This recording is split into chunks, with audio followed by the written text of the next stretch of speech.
Hi all எல்லோரும் எப்படி இருக்கீங்க? இன்றைக்கி மஷ்ரூம் பிரியாணி தான் எப்படி அடிப்பிடிக்காமல் குலையாமல் டேஸ்ட்டாக பண்ணுறதுன்னு பார்க்க போகிறோம். ஃபஸ்ட்டு ஒரு குக்கரில் நல்லா காஞ்சது 2 குழிக்கரண்டி ஆயில் விட்டுக்கோங்க. ஆயில் விட்டதுக்கப்புறம் ஒரு துண்டு பட்டை, 4-5 லவங்கம், 2 ஏலக்காய், ஒரு ஸ்டார் அனீஸ், ஒரு பிரிஞ்சி இலை இதை சேர்த்துட்டு நல்லா 1.5 பெரிய வெங்காயம் நல்லா ஸ்லைஸ் பண்ணி சேர்த்துருக்கேன். இந்த சமயம் கல்லுப்பு சேர்த்துக்கோங்க. கல்லுப்பு சேர்த்து ஃப்ரை பண்ணும்போது சீக்கிரம் குக் ஆயிரும். நல்ல கோல்டன் ஃப்ரை ஆனதுக்கப்புறம் 4-5 பூண்டு, ஒரு துண்டு இஞ்சி இடிச்சிட்டு சேர்த்துக்கோங்க. விழுதாகவும் சேர்த்துக்கலாம். நீங்கள் இல்லைன்னா இது மாதிரி 1-2 நல்லா இடிச்சிட்டு சேர்த்துக்கோங்க. சேர்த்ததுக்கப்புறம் இது ஒரு 1 மினிட் குக் ஆனதுக்கப்புறம் நம்ம இந்த சமயம் பொடியெல்லாம் சேர்த்துக்கணும். என்னென்னா 1/4 ஸ்பூன் மஞ்சள்தூள், 1/2 ஸ்பூன் மிளகாய்த்தூள், அதுக்கப்புறம் 1/2 ஸ்பூன் நான் ஆச்சி திண்டுக்கல் பிரியாணி மசாலா அதுதான் நான் சேர்த்துப்பேன். ஏன்னா அது காரம் மீடியமாகவும் இருக்கும், இந்த பிரியாணி மசாலா டேஸ்ட்டாகவும் இருக்கும். ஸோ அதுக்காக நாங்கள் மேக்ஸிமம் ஒரே மாதிரி யூஸ் பண்ணுறதில்ல. ஆனால் இது ஆச்சி பிராண்டு தான் மேக்ஸிமம் பிரியாணி மசாலா யூஸ் பண்ணுவோம். அது மீடியமான காரமாக இருக்கிறதுனால அதுதான் யூஸ் பண்ணுவோம். இந்த சமயத்தில் சேர்த்துக்கிட்டிங்க அப்படின்னா அந்த பச்சை ஸ்மெல்லாம் வரும் இல்லையா, மிளகாத்தூள்லாம் பச்சை ஸ்மெல் வரும் இல்லையா, சில நேரம் சாப்பிடும்போது பிரியாணியெல்லாம் அந்த மாதிரி ஸ்மெல்லாம் வராமல் இருக்கும்.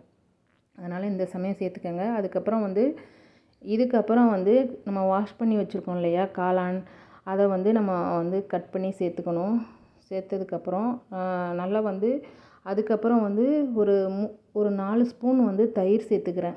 புளிப்பு இல்லாத தயிர் சேர்த்துக்கோங்க. தயிர் சேர்த்ததுக்கப்புறம் தக்காளி ஒரு மீடியம் சைஸ் சேர்த்துக்கோங்க. ரொம்ப பெருசாகவும் வேணாம். நான் 3 டம்ளர் அரிசி ஊற வச்சுருக்கேன்.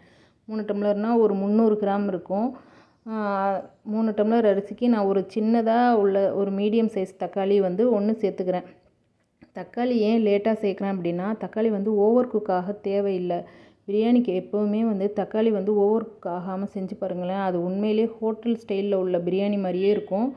அதனால் இந்த சமயத்தில் தக்காளி சேர்த்துக்கோங்க. தக்காளி சேர்த்ததுக்கப்புறம் புதினா கொத்தமல்லி சேர்த்துக்கணும். புதினா கொத்தமல்லி உங்ககிட்ட இருந்ததுன்னா சேர்த்துக்கோங்க. ஒரு கைப்பிடி சேர்த்துக்கோங்க. புதினா ஒரு கைப்பிடி, கொத்தமல்லி ஒரு கைப்பிடி சேர்த்துக்கோங்க. சப்போஸ் இல்லைனாலும் ஸ்கிப் பண்ணிக்கலாம். சேர்த்திங்கன்னா நல்லாயிருக்கும், டேஸ்ட்டு நல்லாயிருக்கும். அதுக்காக புதினாவும் கொத்தமல்லியும் சேர்த்துக்கலாம். அதுக்கப்புறம் இந்த நம்ம எப்போ பிரியாணி குக் ஸ்டார்ட் பண்ணுறோம் இல்லையா, அப்போயே நம்ம அரிசியை நல்லா வாஷ் பண்ணி வச்சிடணும். வாஷ் பண்ணி ஒரு 3 to 4 டைம்ஸ் நல்லா கழுவிட்டு ஊற வச்சுருங்க. அதுதான் டைம். நம்ம 1/2 அன் ஹவர் சமைக்கிறதுக்கு முன்னாடியே ஊற வைக்கணும் அப்படியெல்லாம் தேவையே கிடையாது. நம்ம எப்போ பிரியாணி சமைக்க இந்த ப்ரீ பிளானிங் பண்ணுவோம் இல்லையா, வெங்காயம் தக்காளியெல்லாம் கட் பண்ணுற டைமில் நம்ம ஃபஸ்ட்டே அரிசியை நல்லா 4 or 5 டைம்ஸ் கழுவிட்டு ஊற வச்சுருங்க. குக்கரில் பிரியாணி அது ஊற வச்சிட்டிங்கன்னா, அந்த மாதிரி ஊற வச்சிட்டிங்கன்னா 1 டம்ளர் அரிசிக்கு 1.5 டம்ளர் தண்ணி. இதுதான் கணக்கு. நல்லா ஸ்ட்ரெயின் பண்ணிவிட்டு தண்ணி கொதி வந்ததுக்கு அப்புறம் நம்ம அரிசியை சேர்த்துட்டு ஃபைனலாக நம்ம குக்கர் மூடி போடுறதுக்கு முன்னாடி அரை லெமனை விட கொஞ்சம் கம்மியாக அது அவ்வளவு விட்டால் போதும். அதை ஃபைனலாக நம்ம அரிசிலாம் சேர்த்துட்டு மூடி போடுறதுக்கு முன்னாடி பிழிஞ்சு விட்டுருங்க. அதுக்கப்புறம் ஃபைனலாக உப்பு பார்க்கும்போது ஒரு கல் தூக்கலாக இருக்கிற மாதிரி இருக்கணும். பிரியாணியில் நம்ம அரிசிலாம் போட்டுட்டு மூடி போடுறதுக்கு முன்னாடி உப்பு மட்டும் செக் பண்ணிவிட்டு மூடி போட்டு மூடிடுங்க. 2 விசில் தான். 2 விசில் வந்ததுக்கப்புறம் கம்ப்ளீட்டாக கூல் டவுன் ஆகும் இல்லையா, அப்போதைக்கு நம்ம ஓப்பன் பண்ணணும்.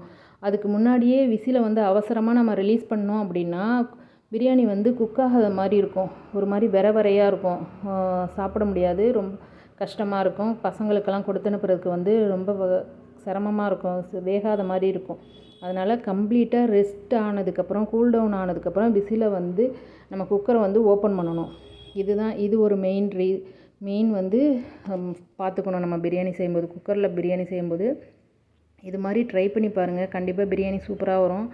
எனக்கு தெரிஞ்சு பிரியாணி அடிப்பிடிக்கக்கூடாதுன்னா ஆயில் நம்ம எவ்வளோ சேர்க்குறோமோ, எவ்வளோ அரிசி போடுறோமோ அதுக்கேற்றாப்புல நான் இன்றைக்கி ஒரு 300 கிராம்னால 2 குழிக்கரண்டி எண்ணெய் விட்டுருக்கேன். எண்ணெய் அண்டு அரிசி பதம். அரிசி நல்லா வாஷ் பண்ணிவிட்டு வச்சிங்கனாலே மேக்ஸிமம் பிரியாணி குழஞ்ச மாதிரி நம்மளுக்கு வரவே வராது. அது ஒன்று, அவ்வளோதான். இது 2 தான். அப்புறம் இந்த மாதிரி மெத்தடில் அந்த கோல்டன் ஃப்ரை ஆகணும், ஆனியன் வந்து கோல்டன் ஃப்ரை ஆகணும், அவ்வளோதான். மற்றபடி பிரியாணி வந்து நீங்கள் புதினா கொத்தமல்லி சேருங்க, சேர்க்காம இருங்க, மற்றபடி அப்படியே சேம் டேஸ்ட்டு. கொஞ்சம் வந்து வாசனையாக நல்லா கமகமன்னு வாசனையாக இருக்கும் அப்படின்னா புதினா கொத்தமல்லிலாம் சேர்த்திங்கன்னா அப்படியே ரொம்ப ஹோட்டல்லலாம் சாப்பிடுவோம் இல்லையா, அதே மாதிரி இருக்கும். நம்ம வெளியில் போய் சாப்பிட்ற ஃபீலிங் தான் இருக்கும் பிரியாணி. ஒரே ஒரு தடவை ட்ரை பண்ணி பாருங்கள். நான் வந்து இன்றைக்கி லஞ்சுக்கு பசங்களுக்கு இதுதான் கொடுத்து அனுப்புனேன். இது ஏன் அப்படின்னா, எப்பயுமே முன்னாடியெல்லாம் நான் பிரியாணி செய்யும்போது ஒரு தடவை குழையும், ஒரு தடவை வந்து அடிப்பிடிக்கும். இதெல்லாம் வந்து நான் இது ஓவர் நைட்டில் கற்றுக்கிட்டதில்ல. ஒவ்வொரு தடவையும் மிஸ்டேக் பண்ணி கற்றுக்கிட்ட ரெசிபி இது. அதனால தான் உங்கள் கூட ஷேர் பண்ணணும்னு ஷேர் பண்ணியிருக்கேன். கண்டிப்பாக இந்த ரெசிபி உங்களுக்கு பிடிக்கும்னு நினைக்கிறேன். நான் இன்றைக்கி வந்து பிரியாணியும் ஆனியன் ரைத்தா அண்டு ஸ்நாக்ஸுக்கு வந்து சுண்டல் தான் கொடுத்து அனுப்பியிருக்கேன். எங்கள் வீட்டில் இதுதான் லன்ச்சு. உங்கள் வீட்டில் என்ன லன்ச்சுன்னு மறக்காமல் கமெண்ட் பண்ணுங்கள். Thank you friends. தேங்க்யூ ஃபார் வாட்சிங்.